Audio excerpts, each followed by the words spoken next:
Let's keep going, bro. Let's keep this thing going. Group E is up next, which has Bahrain, Malaysia, Jordan, and South Korea. Kerjanya memang cuma ngevlog.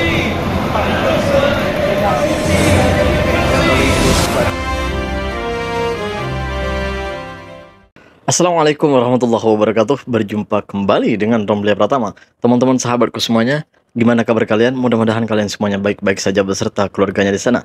Teman-teman sahabatku semuanya, buat kalian yang baru gabung, yang baru nonton video ini, silahkan di subscribe dulu, di like dan di komen guys. Buat teman-teman sahabatku semuanya yang udah mendukung support channel ini, terima kasih.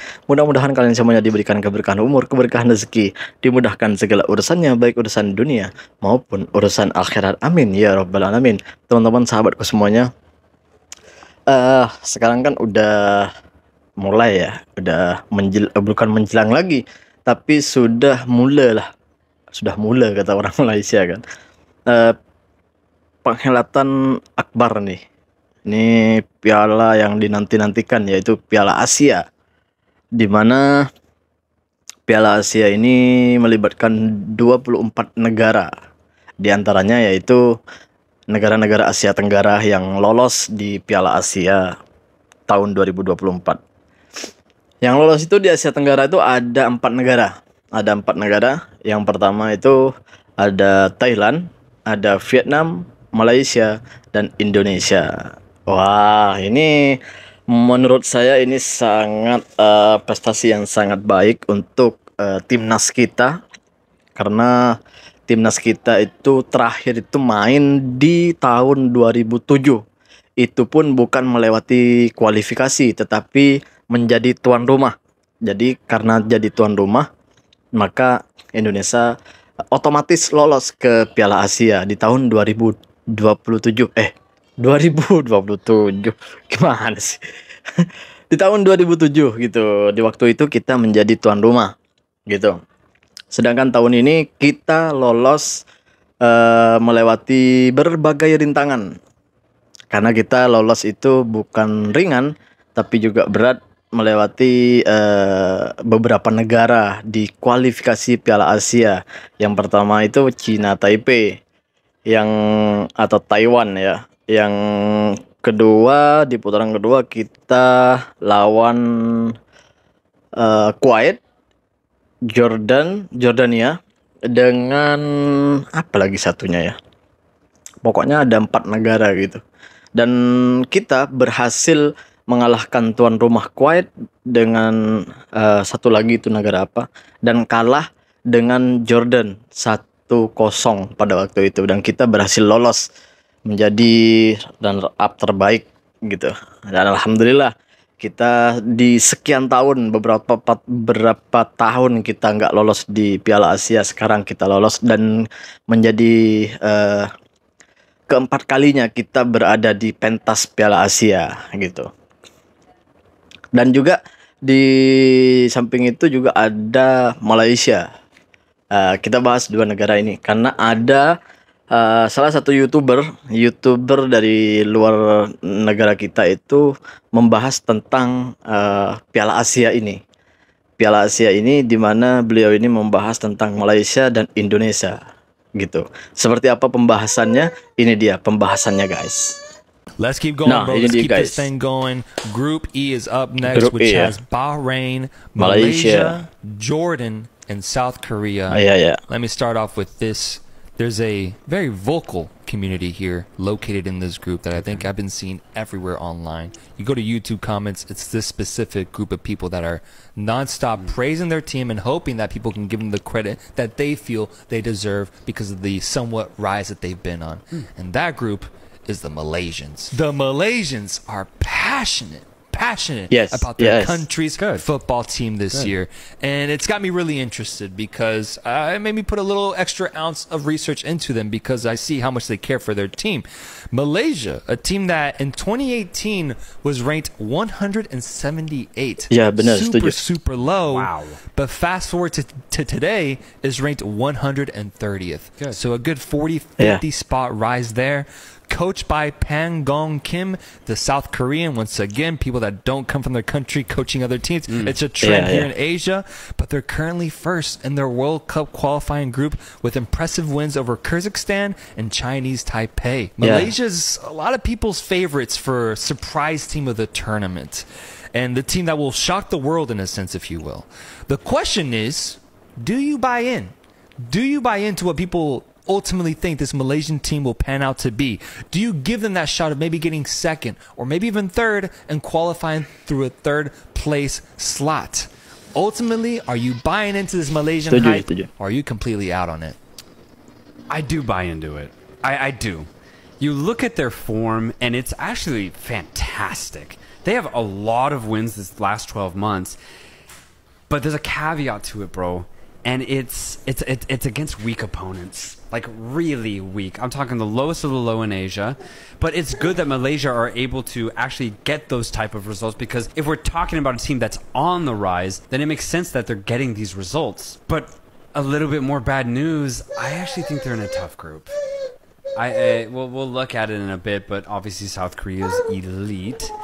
Jordan and Bahrain are probably one of the better mid-tier Asian teams. So if you want to say that Malaysia get out of this group, they're going to have to do a lot of work. And I mean a lot. Yeah. We have to assume that Jordan or Bahrain end up in fourth, either one of them. And that's pretty crazy to say, That's crazy. I like Malaysia. I do. One of the names that stood out for me, Dion Kools. He had a good 4-year stint at Club Brugge. Got some, European action too along the way. Now, actually, I think plays in Asia. So he'll definitely add to this experience that Malaysia desperately need. And the thing is, look, Vietnam did it in 2019. Oman did it to an extent too in 2019. There's definitely room for a team like Malaysia who's on the rise to make a surprise entrance into the knockout stage and do something crazy. That's why I do buy into it for Malaysia. I'm going to go back to it. I think they're in a really tough group. Yeah. So, okay, you don't want to reveal it yet. Fourth. Damn. Yeah. It sucks. It sucks. Yeah. Look, man, if they're in Group F, if they're in Group you're looking if they're in Group C, man, like, you're not going to find it, bro. They'd get through. But truly, I think they're actually in one of the tougher, battles for second place. It's crazy. Looking at the FIFA rankings, right? I mentioned that Malaysia was a 130. Jordan and Bahrain, Jordan 87, Bahrain 86. Like, bro, that's so tough. And to assume that either one of them just will finish in last, I don't see enough against those two teams to give Malaysia the optimism that so many of their fans have. So, unfortunately, I think I do agree with you, bro. I think I do, but I don't think they'll be a bad fourth place team. No, that's the thing. That's. Iya, beberapa orang memang beberapa analis sepak bola itu memang menganggap pasukan Harimau Malaya ini akan masuk babak selanjutnya. Gitu, banyak yang membicarakan seperti itu karena melihat dari perkembangan sepak bola Malaysia ini semakin tahun itu semakin meningkat. Jadi banyak di antara analis atau orang-orang yang seperti inilah yang suka bola dan selalu memberikan komentarnya tentang bola itu memang memberikan analisanya tentang persepakbolaan Malaysia itu, di mana banyak orang yakin bahwa Malaysia akan bisa masuk ke babak selanjutnya, walaupun di grup E ini, di grup I itu ada Bahrain, Jordan kalau nggak salah ya, ada Korea Selatan. Di situ tim Asia dengan Asia Selatan. Tim-tim ini selalu langganan menjadi langganan di Piala Asia gitu. Tapi banyak pihak yang menganggap tim ini akan kesulitan menghadapi Malaysia. Sebaliknya kepada tim Indonesia gitu. Karena di sebelum ini tim Indonesia itu baik di uji coba menjelang Piala Asia dan kelayakan Piala Dunia atau kualifikasi Piala Dunia, itu kita sudah menelan kekalahan dan nggak satu kali pun kita menang gitu. Jadi catatan disitulah menggambarkan bahwa Indonesia ini sangat betul-betul diremehkan oleh banyak analis. Bukan hanya diremehkan, tapi ya masuk akal sih, bukan diremehkan, tapi masuk akal juga. Karena beberapa pertandingan sebelum penghelatan ini di menjelang penghelatan ini kita nggak pernah menang sama sekali.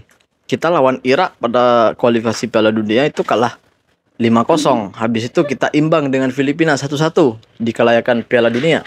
Habis itu kita kalah lagi 4-0. Habis itu kita kalah lagi 1-2. Habis itu kita kalah lagi 5-0 dari Iran. Itu ya kita belum tahu lagi. Karena ya di grupnya Indonesia itu ada ada Jepang ya. Iya, Jepun gitu ya. Kata orang Malaysia Jepun. Juga ada Vietnam, di mana Vietnam ini sulit sekali untuk kita kalahkan, baik itu di Piala AFF atau di Asia Tenggara sekalipun, di piala-piala apapun Asia Tenggara memang kita sulit banget untuk mengalahkan Vietnam. Di segi apapun kita sulit sekali mengalahkan Vietnam. Walaupun sebenarnya kita bisa mengalahkan Vietnam, tapi sulit banget. Dan di situ juga ada Irak, di mana Irak ini pernah mengalahkan Indonesia di kualifikasi Piala Dunia atau kelayakan Piala Dunia tahun lalu di Desember bulan lalu ya. Itu mengalahkan 5-0. Dan di situ ada Jepun juga, di mana Jepun ini uji cobanya itu bukan dengan tim-tim lemah ya, tapi uji cobanya dengan tim-tim kuat gitu. Tim kuat di Eropa sana. Sedangkan kita uji cobanya, kalian bisa lihat, kita uji coba dengan tim kuat, permainan kita amburadul, pokoknya hancur deh permainan kita dan tidak memuaskan. Sebenarnya kita itu melihat permainan itu bukan dari kalah menangnya ketika uji coba, tapi dari cara bermainnya itu bener atau enggak gitu.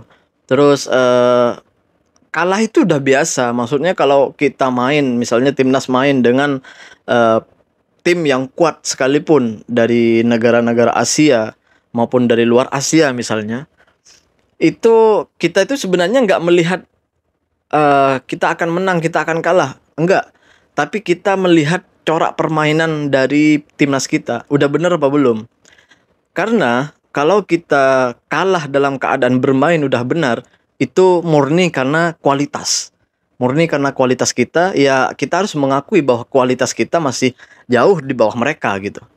Tapi kalau kita melihat timnas kita itu main dengan tim yang kuat dan permainan kita nggak berkembang, nggak bagus gitu, di otak kita itu bukan kita, wah ini ya kita kalah dari kualitas mungkin. Kita nggak berbicara kualitas di situ, tapi cara mainnya kita yang salah gitu. Tapi kalau udah cara mainnya bener, bagus, dan kita kalah misalnya, itu murni karena kualitas. Itu nggak bisa kita pungkiri. Memang kualitas kita masih di bawah mereka. Tapi yang saat ini yang sedang yang sedang dirasakan masyarakat Indonesia tuh melihat bahwa timnas kita itu sedang hancur gitulah, permainannya hancur gitu. Nggak enak banget kita lihat gitu. Nggak enak banget kita tonton gitu. Karena permainannya waduh hancur banget gitu. Beda ketika Malaysia melakukan uji coba itu baik dari turnamen yang dibuat mereka, turnamen yang dibuat FIM itu pada waktu itu Piala Merdeka ya kalau nggak salah.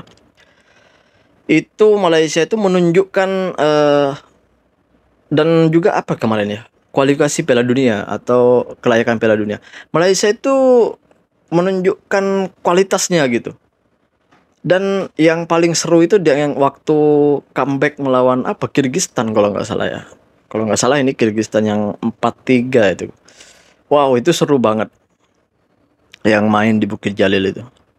Dan Malaysia itu bagus. Pada mainannya itu sangat bagus sekarang. Masih dalam tahap yang sangat bagus gitu. Sedangkan di kita itu sangat buruk sekarang. Masih dalam buruk-buruknya di timnas kita gitu. Ya apapun itu, kita berharap timnas Indonesia itu bisa memperbaiki kesalahan-kesalahan yang selama ini beberapa pertandingan ini kita hancur amburadul gitu. Ya mudah-mudahan diperbaiki dengan baik dan kita mendapatkan hasil yang baik juga di Piala Asia nanti. Dan buat Malaysia, saya juga berkeyakinan bahwa Malaysia ini karena mempunyai materi pemain yang sangat bagus. Yang dibawa ini adalah materi pemain-pemain yang sangat bagus, yang mempunyai pengalaman, baik itu di luar maupun di dalam negara, maupun di dalam Malaysia. Mereka sudah berpengalaman bermain dengan siapapun. Saya yakin banyak orang mengatakan bahwa Malaysia akan melaju ke babak selanjutnya. Karena kita melihat dari pertandingan persiapan menuju Piala Asia, itu Malaysia menunjukkan keseriusannya untuk berlaga di Piala Asia, sedangkan kita itu tidak menunjukkan sama sekali keseriusannya untuk menunjukkan yang terbaik di Piala Asia. Tapi apapun itu hasilnya, kita tetap dukung timnas kita. Dukung buat kalian yang orang-orang Malaysia, tetap dukung apapun hasilnya. Apapun hasilnya, kita harus tetap dukung Harimau Malaya. Kalian semuanya harus tetap dukung Harimau Malaya, karena dukungan kita lah yang membuat mereka akan terus berkembang, terus maju. Buat teman-teman yang di Indonesia, buat teman-teman kita yang pendukung timnas Indonesia, tetap dukung timnas Indonesia. Tetap dukung timnas Indonesia. Apapun kejadiannya, apapun yang terjadi, baik kalah ataupun menang. Ingat, teman-teman sahabatku semuanya, kita jangan pernah mencaci maki pemain ataupun pelatih walaupun dia kalah gitu.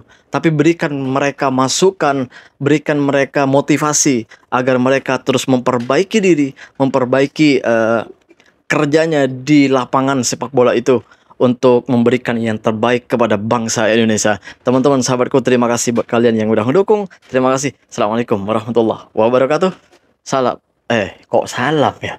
Jangan lupa sholawat guys.